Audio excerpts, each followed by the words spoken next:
So in Georgia, there is this law that's commonly referred to as the Russian law, but is more formally known as the Foreign Agents Law.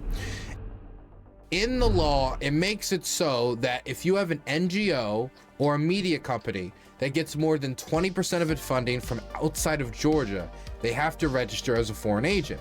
And as registering as a foreign agent, this means the government has more powers over the company, over the NGO, specifically like powers like monitoring. It's easier to monitor the company. They have to register in certain ways and release certain information to the company.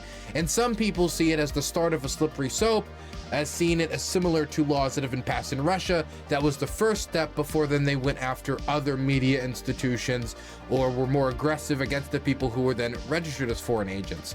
It also hasn't helped that the Georgian Dream Party, which is the ruling party in Tbilisi, the capital of Georgia, has also paired this with rhetoric of the need to fight liberalism and the liberal ideas that are being spread by these NGOs and these Western yada, yada, yada, yada, yada.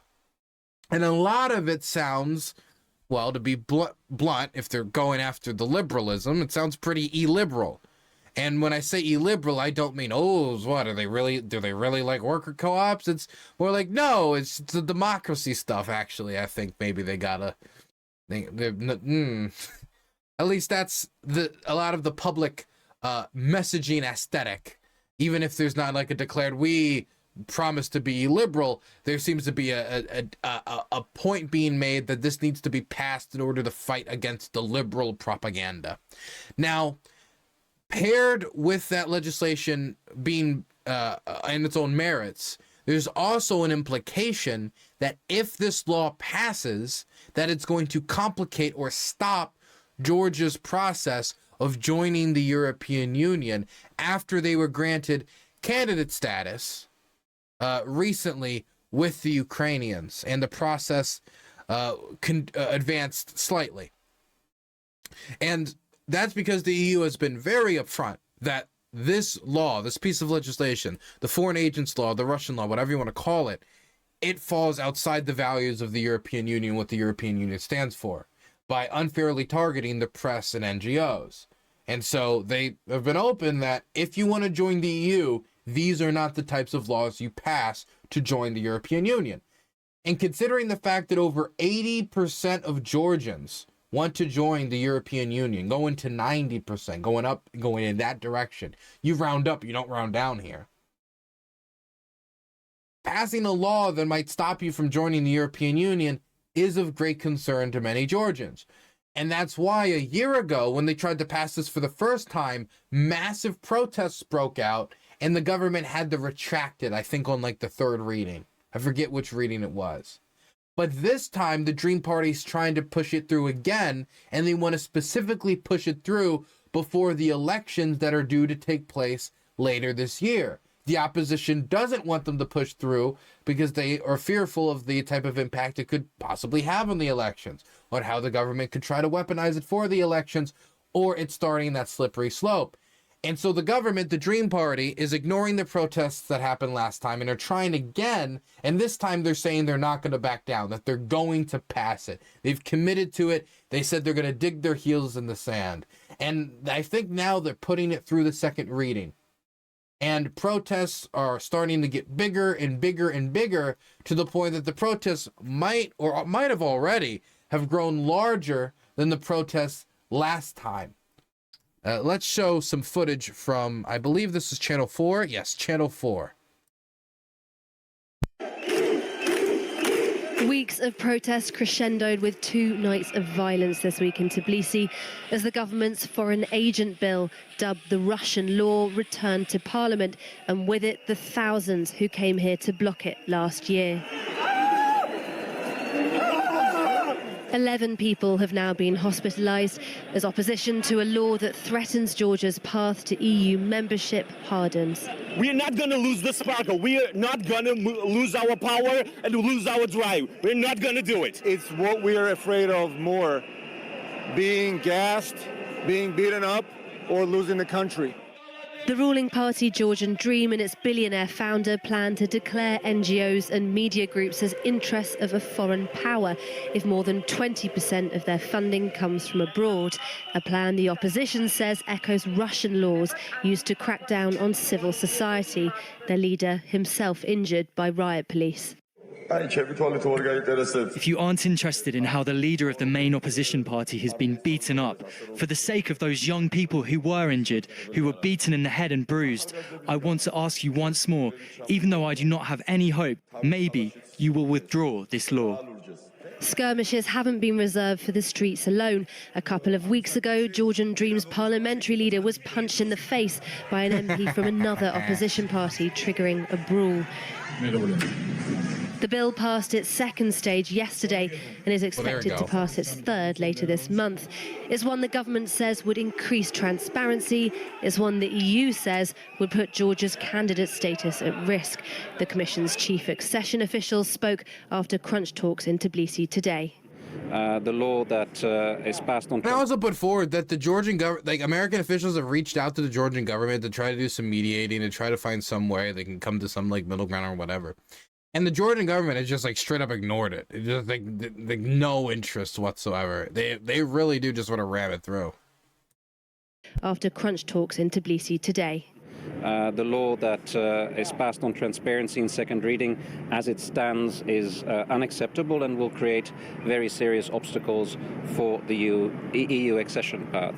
This tension in Georgia's identity between its Soviet past and what many hope will be its European future is played out in pitched battles, reminiscent of Ukraine's 2014 Maidan movement, as its government appears to turn away from the West.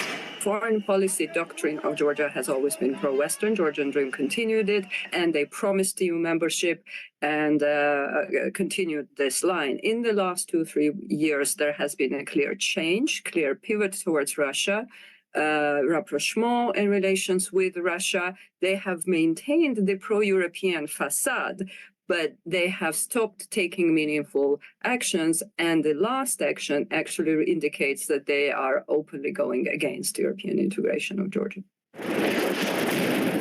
Since the 2008 war, Russia has occupied nearly a fifth of Georgian territory. Protests continue tonight. This a movement led by the young, by those born after Georgia's pivot to the west, those with a wary eye on its neighbour to the north.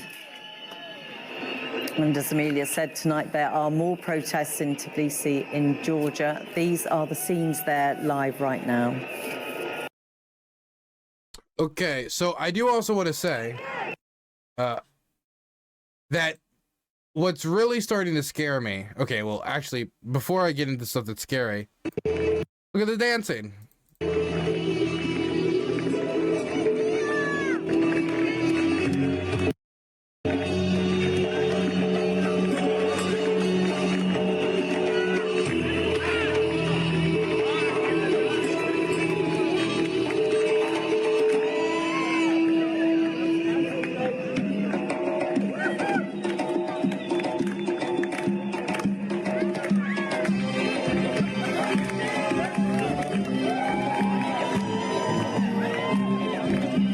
That's cool. But the thing that's really starting to scare me is not only just the state-sponsored violence or the riot police. The stuff that's really starting to scare me about the protests in Georgia is certain tactics that remind me eerily of the Yanukovych regime during the 2014 Euromaidan protests. In fact, I don't know if you guys know about the Tutushki. I've talked about it before on the channel, but they were hired gangs that Yanukovych's regime hired in order to go beat up protesters and brutalize them in a way that, number one, the cops couldn't, and to provoke violence. Now, there have been multiple beatings of opposition leaders and opposition politicians and protest leaders that have left people wondering, are those goons that are coming out of nowhere to beat up protesters, beat up these people, are these hired gangs? Are these hired thugs? And this speculation is only intensifying as more and more and more instances that look eerily like that are being brought to the public. In fact, I think I've got some stuff pulled up here. I think we'll just go with this instance. I don't want to show you any of the pictures of people's face all bloodied. Here is CCTV cameras showing how a public relations manager at an opposition party was attacked at the entrance of his own basement as he was leaving work. Check this out. Mind you, this is just one instance. There's other instances too of people being beaten like this. There's the guy right there walking, and he gets jumped by these two thugs.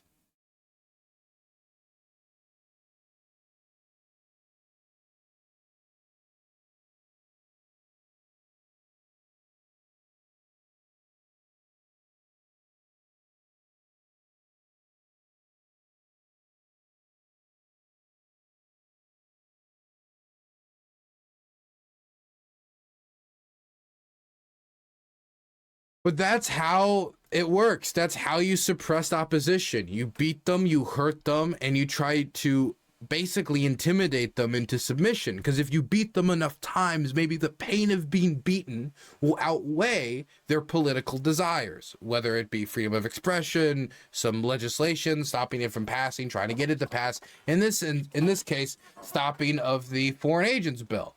And I will say the fact that the government is willing to stoop to such tactics, possibly the hiring of gangs to go beat their opposition, which I think, honestly, like, I can't say I know what's happening, but there's a growing suspicion that is growing in my chest, on top of the violence that we've already seen from the police forces and the type of rhetoric they're trying to use to jam it through, does worry me about the general direction of the billionaire-controlled and founded Georgian Dream Party.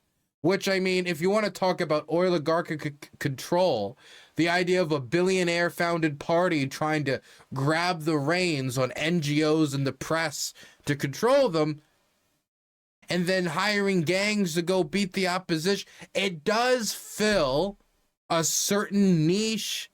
It does fill a certain stereotype, a certain image that is formed in our head before from other regimes. Point is, the protests in Georgia are still going. They're still vibrant. They're getting larger and larger and larger. And the government is having problems dealing with it. And we have reason to believe that they might be stooping to the level of the Yanukovych regime and trying to deal with those protests.